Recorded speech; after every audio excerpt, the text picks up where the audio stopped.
Setelah kita dah bersihkan tadi, okey, kita dah bersihkan tadi, okey, kita dah bersihkan segala abuk-abuk yang ada, okey. Apabila abuk pun dah bersih, okey, dah tak tahu nak bersihkan macam mana lagi.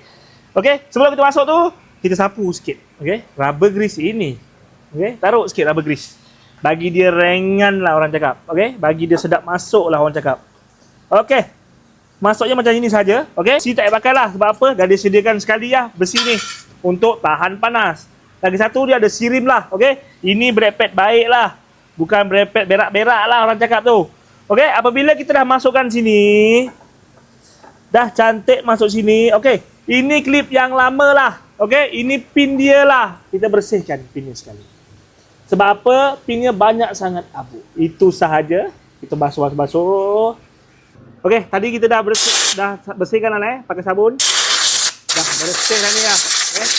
Tambah angin sikit lah. Okey, ini pin dia, kita masukkan balik. Tempat yang asal dia lah. Masukkan balik. Okey, handsome. Kita ketuk balik lah pin dia, bagi dia masuk lah. Okey, kat sini dia ada lock dia. Okey. Settle kita masukkan yang bawah. Tadi pin tadi yang kita basuh tu, okey, kita masukkan balik. Okay, dia macam inilah, dia memang ada ketat sikit. Sebab apa? Dia buat lock lah, bagi jangan pinnya tanggal lah. Taruh grease sikit.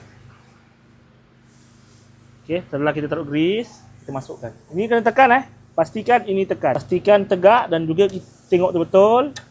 Lepas tu kita masukkan balik. Okey, kita ketuk pinnya. Sap.